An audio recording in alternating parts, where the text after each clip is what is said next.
फतेहपुर के बारे में बताओ, क्या है विशेष इस शहर के बारे में? राजस्थान में अगर ऑटोमोबाइल का मेन हम देखना चाहें वर्तमान में, जी सर, तो कौन सा क्षेत्र है ऑटोमोबाइल से? पंचायत राज सदस्य जो संस्थाएं, इनका उद्देश्य क्या है बेटा?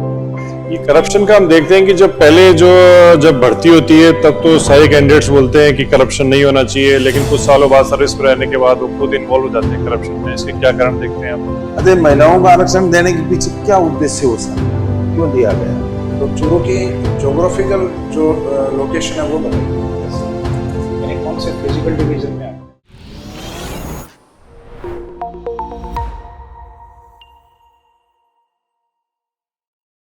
मैं कमिंग सर। नमस्ते सर। बताइए अपने बारे में कुछ। सर मैंने 10th class Rajasthan public senior secondary school Fatehpur से 2015 में की थी। उसके बाद मैंने 12th class Rajasthan public senior secondary school Fatehpur से 2017 में की थी। फतेहपुर के बारे में बताओ, क्या है विशेष इस शहर के बारे में? सर फतेहपुर सर शेखावाटी क्षेत्र का भाग है और ये सर अपनी हवेलियों के लिए प्रसिद्ध है सर। कैसी हवेलियां क्यों प्रसिद्ध है? विशेषताएं बताओ हवेलियों की। जिसके सर इसमें सर इन हवेलियों में भित्ति चित्र अधिक पाए जाते हैं सर, और जैसे कि इनमें भित्ति चित्रों में सर राधा कृष्ण है, जीवन से जुड़े जो भी अन्य चित्र इनमें प्रसिद्ध है। और यहाँ पर सर जैसे गिल्ली दीवार पर भित्ति चित्र बनाए जाते हैं, फ्रेस्को जिसे कहते हैं सर, उसके लिए ज्यादा प्रसिद्ध है सर। तो आजकल क्यों नहीं बनाए जाते ये भित्ति चित्र? गिल्ली दीवार पे चित्र बनाना ऐसा कोई बड़ा काम थोड़ी है। जी सर। आजकल लोगों ने क्यों छोड़ दिया शेखावाटी के जो नए घर बनते हैं उसमें ऐसा क्यों नहीं करते? जी सर। महंगा पड़ता है क्या ये? जी सर, जो कि हवेलियां हैं वो ज्यादातर सर व्यापारी वर्ग के लोगों द्वारा ही निर्मित है सर। अच्छा। सर ये महंगा का भी कारण है ही सर। महंगाई। तो इतने सालों तक कैसे टिक गई भित्ति चित्र? खराब क्यों नहीं हुए? जी सर, मुझे लगता है कि उन्होंने अच्छे तरीके से संरक्षित करके रखा होगा सर। कैसे संरक्षण कैसे किया उन्होंने? संरक्षित तो सर जैसे कि चित्रों को सर या तो लगातार उन्होंने उनका मेंटेनेंस की होगी सर, या फिर उनको जैसे खराब नहीं होने दिया हो, या फिर। आपको नहीं लगता ये शेखावाटी की अभी सांस्कृतिक धरोहर है, तो इसको जो निजी हवेलियां हैं इनको सरकार को ले लेना चाहिए और जो निजी हाथों से सरकारी हाथों में चली जानी चाहिए, ताकि इनका ढंग से इनका संरक्षण किया जा सके, टूरिज्म को बढ़ावा दिया जा सके। जी सर। जी सर, इनको सरकारी संरक्षण की आवश्यकता है सर। है? जी सर। जैसे कि मतलब निजी हवेलियां जो भी सर, तो किसी की प्राइवेट प्रॉपर्टी को सरकार ले सकती है कभी भी? नहीं, जैसे कोई व्यक्ति जो है अपनी निजी संपत्ति जो टूरिज्म के लिए खोलना चाहता है, तो वो सर अगर सरकार को देना चाहे तो उस हिसाब से सर ले सकते हैं सर। अच्छा, आपसी सहमति से ही हो सकता है काम? जी सर। जैसे कि सर एक हवेली है जो कि फ्रांस की महिला ने सर उसको संरक्षण किया है सर। किसने किया संरक्षण? फ्रांस की एक महिला है सर, जैसे कि नदीने ले प्रिंस हवेली है जिसको सर उन्होंने। अच्छा, ठीक है। ये फतेहपुर से देखते हैं कि जो विदेश में बहुत लोग जाते हैं काम करने के लिए। जी सर। ऐसा क्यों है? और दुनिया के किस क्षेत्र में ज्यादा जाते हैं और वहीं क्यों जाते हैं? जी सर, फतेहपुर से ज्यादातर लोग सर खाड़ी देशों में जैसे कि सऊदी अरब, कतर और ओमान, इन देशों में सर ज्यादा लोग जाते हैं। तो क्या वो लेबर के लिए जाते हैं, कोई स्किलिंग के लिए जाते हैं, क्यों जाते हैं? मुख्य तौर पर तो सर जो कि डेली वेज लेबर के लिए जाते हैं सर, बाकी कई मैनेजमेंट वगैरह में भी। क्या भारत में उनको काम नहीं मिलता? जी सर, देखिए कि शेखावाटी क्षेत्र में सर जैसे कृषि में आधारित इतना सर स्कोप नहीं तो है। दिल्ली चले जाएं, मुंबई चले जाएं, खाड़ी देशों में क्यों जा रहे हैं समुद्र पार करके? जी सर, मुझे लगता है कि सर वहाँ पर जैसे कि एक तरीके से उन्हें जॉब सिक्योरिटी टाइप भी मिल जाता है सर वहाँ पर। Job security? नहीं, जैसे या उनको तनख्वाह है वो ज्यादा मिलती है? तनख्वाह भी सर ठीक है, और सर मुझे लगता है कि वहाँ पर जाकर उनको ऐसा लगता है कि बचत हो जाती है, क्योंकि बाहर रहते हैं तो। ये राजस्थान का राज्य पशु कौन सा है? सर राजस्थान का राज्य पशु सर चिंकारा है। चिंकारा? चिंकारा के बारे में बताओ, कैसा दिखता है? सर चिंकारा सर एंटीलोप प्रजाति का है सर, जिसका नाम सर गजेला गजेला है सर। इसमें जो मेल और फीमेल होती है उनमें कोई अंतर होता है क्या? सॉरी सर, इसके बारे में पता नहीं। ऊंट भी है क्या हमारा राज्य पशु? जी सर। तो दो कैसे हो गए? ऊँटों के संरक्षण के लिए सर मुझे लगता है उन्होंने बनाया था सर 2014 में। तो कितने भी पशु बना सकते हैं क्या राज्य के नाम पे? एक और बना सकते हैं कोई? जैसे कि सर ऊँट का सर मुझे लगता है कि रेगिस्तान को प्रसिद्ध पशु है और उनके संरक्षण के लिए सर मुझे लगता है कि उन्होंने बनाया है सर। अच्छा, अगर राज्य पशु का दर्जा दे तो संरक्षण अपने आप हो जाता है? सर राज्य पशु का दर्जा देने पर सर उनके जैसे कि शिकार वगैरह पर सर प्रतिबंध लग जाता है और उनके संरक्षण के भी सर विशेष प्रयास हो सकते हैं। तो और जैसे कि उनको राज्य पशु होता है तो सर वो थोड़ा सा प्रसिद्ध भी हो जाते हैं। और ठीक है सर। आपकी हॉबी है क्रिकेट? जी सर। क्रिकेट में रिजर्व खिलाड़ी? जी सर। टीम में रिजर्व खिलाड़ी? जी सर, सामान्यतः सर 15 खिलाड़ियों की टीम चुनी जाती है तो 11 खेलते हैं, मुझे लगता है 4 रिजर्व खिलाड़ी होते हैं सर। अभी क्रिकेट के कौन कौन से फॉर्मेट हैं जो प्रचलित हैं? अभी सर T20 टेस्ट और वनडे है जो प्रचलन में है और बाकी कई जगहों पर सर T10 भी खेला जा रहा है। टेस्ट गेम में उसमें आप देख रहे हो कि टेस्ट गेम अपनी महत्ता को खोते हुए जा रहा है। जी वो सर। देखना भी लोगों को पसंद है, सिर्फ स्कोर देख के छोड़ देते हैं। जी सर। जी सर, मुझे लगता है कि टेस्ट अभी भी सर प्रचलन में तो है। हालांकि सर जैसे कि ब्रॉडकास्टिंग राइट्स होते हैं जो कि टेस्ट 5 दिन चलता है तो हो सकता है सर जो कि दर्शक है उसके लिए पूरे दिन मैच देखना संभव नहीं हो पाता है सर। अच्छा, आपका डिस्ट्रिक्ट चूरू है? जी सर। तो चूरू की ज्योग्राफिकल जो लोकेशन है वो बताइए कैसी, यानी कौन से फिजिकल डिवीजन में आता है? सर चूरू जैसे कि BWHW अर्ध शुष्क मरुस्थलीय प्रदेश में आता है सर। अर्ध शुष्क। और चूरू के अगर निकटतम जिले अगर हम देखना चाहें जी सर। उसके नॉर्थ से और एंटी क्लॉकवाइज बताएं। जी सर, चूरू में सर हनुमानगढ़, बीकानेर, नागौर, सीकर और झुंझुनू है सर। अच्छा, निकटतम कोई स्टेट भी चूरू की सीमा से लगता है? जी सर, हरियाणा लगता है सर। हरियाणा। तो हरियाणा का और शेखावाटी क्षेत्र का जो सेक्स रेशियो है वो काफी कम है। जी सर। उसके पीछे आप क्या कारण देखते हैं? जी सर, मुझे लगता है कि जैसे कि सेक्स रेशियो में सर उनकी तकनीक तक पहुंच और जैसे कि शिक्षा उनके स्तर अच्छा है तो वहाँ सर उनके लगता है कि टेक्नोलॉजी तक पहुंच ज़्यादा है तो मुझे लगता है कि लिंग परीक्षण जैसे कार्य सर किए जा रहे होंगे। आपका बीटेक मैकेनिकल इंजीनियरिंग में? जी सर। तो इसके अंदर मैकेनिकल इंजीनियर है उससे रिलेवेंट किन्हीं 4 इंडस्ट्रीज के नाम बताइए। मैकेनिकल इंजीनियरिंग से रिलेवेंट किन्हीं 4 इंडस्ट्रीज के? जैसे रोबोटिक्स है सर, ऑटोमोबाइल इंजीनियरिंग हो गया सर, और जैसे कि मैन्युफैक्चरिंग में भी सर जैसे कि कंप्यूटर न्यूमरोलॉजी कंप्यूटर। राजस्थान में अगर ऑटोमोबाइल का मेन हब देखना चाहें वर्तमान में जी सर। तो कौन सा क्षेत्र है ऑटोमोबाइल सेक्टर का हब? जी सर, राजस्थान में सर अलवर और जैसे जयपुर है तो सर मुझे बताइए। इनमें कुछ ऐसी कंपनीज के नाम बता सकते हो जो अपने एशियन अदर कंट्रीज से यहाँ जिनके प्लांट कार्यरत? जैसे सर जापान में कंपनी है सर, उनके सर गिलोट नीमराना में है सर। उसके अलावा कोई और कंपनी जापान के अलावा? सर फ्रांस की सर वो सेंट ग्लोबोबेन है सर। अच्छा, राजस्थान के अंदर आजकल आप देख रहे हैं पश्चिमी राजस्थान में कंटिन्यूस वर्षा की मात्रा बढ़ती जा रही है। जी सर। न्यूज़पेपर में भी हम पढ़ रहे हैं, लास्ट ईयर भी ऐसा ही था, पिछले 4-5 सालों से कंटिन्यूस हो रहा है। आप क्या कारण देखते हैं कि वर्षा की मात्रा कंटिन्यूस बढ़ रही है? जी सर, अगर सर हो सकता है कि सॉरी सर इसके बारे में ध्यान नहीं कर पा रहा हूँ। ठीक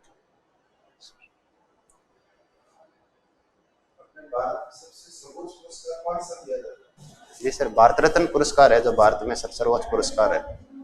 भारत रत्न पुरस्कार? जी सर। अच्छा, इसका निर्धारण कौन करता है बेटा? इस व्यक्ति को दिया गया पुरस्कार? जी सर। कौन सी संस्था करती है, कौन करता है? सर संस्था के बारे में मुझे सर आपको एग्जैक्ट पता नहीं है इसके बारे में? ठीक है। अभी आपने सर ने सवाल पूछा था माइग्रेशन क्या, कि यहाँ से जो जी सर। अपने राजस्थान से बहुत माइग्रेट होकर लोग जाते, क्या कारण देखते हैं आप इसके पीछे? यहाँ से जो लोग है दूसरे राज्यों में चले जाते हैं। जी सर, मुझे लगता है कि राजस्थान में सर वर्षा की मात्रा कम है तो सर कृषि में इतनी संभावना नहीं है और औद्योगिक की दृष्टि से भी सर राजस्थान में इतने उद्योग नहीं लगे हुए हैं तो ये कारण लगता है कि मुझे सर राजस्थान में से लोग बाहर जा रहे हैं। यही कारण है? मुख्य तौर पर तो यही नजर आ रहे हैं सर। यही कारण है। पंचायती राज संस्थाओं के चुनाव करवाती कौन सी संस्था है? पंचायती राज संस्थाओं के चुनाव सर राज्य निर्वाचन आयोग निर्वाचन आयोग करवाता है। पंचायत राज सदस्य जो संस्थाएं, इनका उद्देश्य क्या है बेटा आपने? पंचायती राज संस्थाओं का उद्देश्य सर ग्रामीण स्तर तक लोकतंत्र को पहुंचाना तथा वहां पर सर प्रतिनिधित्वात्मक लोकतंत्र को सुनिश्चित करना है सर। ठीक है, ये लोकतंत्र में मूल क्या बेसिक सिद्धांत बैठता है? जैसे लोकतंत्र जिसको आपने कहा ना कि लोकतंत्र को मजबूत करना, जी सर। तो ऐसा कौन सा एलिमेंट जो लोकतंत्र के लिए महत्वपूर्ण है? सर मुझे लगता है कि लोकतंत्र के लिए महत्वपूर्ण सर जनता की आवाज है सर। जनता की आवाज या भागीदारिता? जनता की भागीदारी। शाबाश। तो पंचायती राज को संविधान में जगह कब दी अपन ने? सर 73वें और 74वें संविधान 74वां तो जी सर 1992 में दिया गया था सर। 1992 में दिया गया। जी सर। तो कहाँ रखा गया संविधान में इसको? सर इसको सर 9वीं अनुसूची में रखा गया है। 90 अनुसूची 9A। पहले कंफर्म हो जाओ बेटा, पंचायती राज पर बात कर रहे हैं अपन। जी सर। तो 90 में कि 90A में, किसमें सॉरी नहीं बता पा रहे आप? जी सर। महिलाओं को भी आरक्षण दिया हुआ है इसमें? जी सर महिलाओं को सर कितना प्रतिशत दिया हुआ है? 33% आरक्षण है। 33 है कि 50 है? राजस्थान में? राजस्थान में 50 है वैसे। 50। अच्छा, महिलाओं को आरक्षण देने के पीछे क्या उद्देश्य हो सकता है, क्यों दिया गया? जी सर मुझे लगता है महिलाओं का सशक्तिकरण, उनकी लोकतंत्र में सर भागीदारी करने के लिए। बहुत बढ़िया। तो गांव के विकास की जो आप बात अपन कर रहे हैं, तो क्या ऐसी समस्या है गांवों के सामने जिनको दूर करना चाहिए, और ऐसी कहाँ संभावना है जहाँ उसका विकास करना चाहिए? जी सर गांव में सर मुख्य तौर पर अगर कनेक्टिविटी को सुधार किया जाए, और जैसे कि कनेक्टिविटी एक हो गया, और बताओ और सर जैसे कि बिजली तक उनकी पहुंच सुनिश्चित कर दी जाए। क्या चाहिए? बिजली और पानी तक सर उनकी पहुंच सुनिश्चित कर दी जाए। और सर अगर कोई स्वास्थ्य केंद्र, प्राथमिक स्वास्थ्य केंद्र हो तो। चलो, बिजली आपको 24 घंटे दे दी, फिर क्या करेंगे आप? जी सर मुझे लगता है कि जीवन स्तर में सर उनके वृद्धि हो सकती है। नहीं, जीवन स्तर में बिजली 24 घंटे देने से कैसे सुधार आएगा? जीवन स्तर में सुधार करने के लिए तो आपको पता है कि रोजगार बहुत आवश्यक होता है। जी सर। अर्निंग तो होनी चाहिए ना बेटा। जी सर। तो 24 घंटे मैंने आपको बिजली दे दी, अब आप क्या करेंगे गाँव में विकास? जी सर। और बताओ बेटा, बढ़िया से कारण बताओ जिससे गाँव का विकास हो सके। जैसे कि शिक्षा, स्वास्थ्य सेवाओं का सर विकास किया जाए सर। गुणवत्ता में सुधार किया जाए या विस्तार किया जाए? मैं 2 शब्द बोल रहा हूँ। मुझे लगता है सर दोनों ही आवश्यक है। शुरुआत में सर विस्तार हो, फिर अगर गुणवत्ता भी सुधर जाए तो गुणवत्ता भी जरूरी है और विस्तार भी जरूरी है। बहुत बढ़िया। आजकल ये सोशल मीडिया का बहुत दुष्प्रभाव आ रहा है। सोशल मीडिया जानते हैं ना? जी सर। इसका बहुत दुष्प्रभाव आ रहा है, क्या इस पर नियंत्रण करना चाहिए? जी सर सोशल मीडिया किस संदर्भ में सर? समाज में वैमनस्य फैला देता है, झगड़े करवा देता है, किसी अच्छी पर्सनालिटी होती है उसको डिक्लाइन की ओर ले आता है। जी सर मुझे लगता है इन क्षेत्रों में सर हमें सोशल मीडिया को रेगुलेट करना चाहिए सर। मिस इन्फॉर्मेशन को रोकने के क्षेत्र में, या फिर किसी भी व्यक्ति को सर मानहानि की होती है या फिर उसका अपमान होता है उस क्षेत्र में, सोशल मीडिया से ट्रोलिंग को भी सर उसको रेगुलेट किया जा सकता है। वरना तो ये तो महत्वपूर्ण है ही। जी सर। महत्व क्या है इसका? महत्व क्या है, इंपॉर्टेंस क्या है सोशल जी सर मीडिया? कनेक्टिविटी के रूप में सर इसका महत्वपूर्ण है सर। कोई भी मैसेजिंग देनी हो या फिर किसी भी क्षेत्र में अवेयरनेस फैलानी हो तो सर मुझे लगता है इसका काफी महत्व है। और जैसे कि आपस में लोगों को कनेक्ट करने में भी सर ये बहुत शाबाश सर। भारत देश ने अभी तक कौन कौन सी वॉर लड़ी है और कब कब लड़ी है? सर भारत ने सर 1962 में चाइना के साथ, 1965-73 में सर, और 99 में सर पाकिस्तान के साथ लड़ी है। तो जो 99 में कारगिल की लड़ाई हुई और जो अभी जो ऑपरेशन सिंदूर हुआ, जी सर, ये जिस तरह से लड़ा गया उसमें आप कुछ अंतर देखते हैं? जी सर 1999 में सर पाकिस्तान ने सर सर्दियों के दौरान जब भारतीय चेक पोस्ट नीचे थी उस दौरान सर हमला कर दिया था। जबकि इस दौरान सर भारत ने, जैसे कि अभी वाला हुआ था तो उसमें सर उन्होंने आतंकवादी हमला घुसकर किया तो भारत ने सर रिटेलिएट किया था उसमें। ये तो उसका कारण हो गया जी सर, है ना कि लड़ाई चालू क्यों हुई। अच्छा, मैं कह रहा हूँ जिस तरह से लड़ा गया युद्ध, जी सर, जो तकनीकें अपनाई गई, जी सर, जी सर, उसमें क्या अंतर था? जी सर उस समय सर शायद जो कि परंपरागत तकनीक है जैसे गोला बारूद इनसे लड़ा गया, जबकि इस बार सर ड्रोन का भी उपयोग हुआ सर और मिसाइलों का भी उपयोग हमें को देखने को मिला सर। तो आपको क्या लगता है आने वाले युद्ध तो अब ऐसे ही होंगे, टेक्निक और ड्रोन्स का यूज, मिसाइलों का यूज? जो ईरान और इजराइल की लड़ाई भी हमने देखी उसमें मिसाइलों का यूज हुआ, ड्रोन्स का यूज हुआ। जी सर, अजरबैजान अर्मीनिया की लड़ाई थी उसमें भी ऐसा ही हुआ। जी सर, और अब हम चाहते हैं कि जो स्वदेशी टेक्निक हम डेवलप करें, डिफेंस जो सेक्टर है उसमें इंडिजिनाइजेशन करें। जी सर। तो क्या प्रयास हो रहे हैं डिफेंस इंडिजिनाइजेशन के लिए कि स्वदेशी हम अपनी जो कैपेबिलिटी है वो तैयार करें कि आने वाले युद्धों के लिए हम तैयार हो। जी तो सर। इसके लिए क्या किया जा रहा है? जी सर, जैसे कि भारत ने सर शुरुआत में मिसाइलों के निर्माण में सर जैसे कि IGMDP चलाया था, जिसके तहत हमने 5 मिसाइलें विकसित की थी। उसके पश्चात सर हम जैसे कि ड्रोन्स भी बना रहे हैं, जैसे जिसमें DRDO घातक है सर, और जैसे कि हम स्वदेशी सर एयर डिफेंस सिस्टम भी बनाया है सर, जिसमें आकाश तीर एयर डिफेंस सिस्टम है, और जैसे इन क्षेत्रों में कर रहे हैं। और सर हमें ड्रोन के क्षेत्र में भी जैसे हमने प्रोजेक्ट कुशा के तहत भी सर मिसाइलें बनाई है, और हम अपनी तकनीक को सर और स्वदेशी कर रहे हैं, और उसमें सर विविधता भी ला रहे हैं। ये करप्शन का हम देखते हैं कि जब भर्ती होती है तब तो सारे कैंडिडेट्स बोलते हैं कि करप्शन नहीं होना चाहिए, लेकिन कुछ सालों बाद सर्विस में रहने के बाद वो खुद इन्वॉल्व हो जाते हैं करप्शन में। इसके क्या कारण देखते हैं आप? जी सर, शुरुआत में तो ऐसा बोला जाता है, हालांकि हम ये नहीं कह सकते सर सारे ही कैंडिडेट्स होते हैं, पर सर जैसे कि कुछ होते हैं तो उनमें सर हो सकता है कि उनके जो भी आर्थिक हित हो, और जैसे क्या जैसे एक एक करके बताओ क्या कारण होता है? 3 कारण बताओ। 3 कारण सर, जैसे आर्थिक कारण सर, आर्थिक महत्वाकांक्षा है सर उनकी अधिक हो जाती है सर, और हो सकता है सर जैसे नियमों में थोड़ी जटिलता है तो उनका फायदा लेकर भी सर वो भ्रष्टाचार करने की कोशिश करते हैं सर। और तीसरा कारण तो सर जैसे कि नियमों में सर उनको विशल ब्लोइंग जो प्रोटेक्शन एक्ट है उसके तहत सर मुझे क्या जैसे कि सर, और सर इसको सर इतनी कानूनी बाध्यता है सर जिसके तहत वो हम कर नहीं पा रहे हैं सर उनका सॉल्यूशन। आपको लगता है ये एथिक्स जैसे हम पढ़ाते हैं, सब्जेक्ट्स पढ़ाते हैं, इसका कोई मतलब है या फिर सिर्फ ये लिखने के लिए और पढ़ने के लिए, बाकी प्रैक्टिकल लाइफ तो अलग होती है? जी सर, मुझे लगता है कि सर एथिक्स को पढ़ाने का उद्देश्य उचित है सर, क्योंकि सर कई बार ये होता है कि किसी कारण न जानते हुए कर कोई भ्रष्टाचार करे, इससे अच्छा है कि उन्हें पहले से पता होता है कि ये कार्य सही है और ये कार्य गलत है, और इसके माध्यम से सर हमें व्यक्ति के अंदर जो कि चारित्रिक उसको पहले से पता है कि प्रशासन में हमें ईमानदारी और सत्यनिष्ठा इनसे कार्य करना चाहिए। अगर इसके बाद भी सर वो कार्य करता है तो सर मुझे लगता है कि वो कॉन्शियसली डिसीजन ले रहा है तो उसके ऊपर कार्यवाही की जा सकती है सर।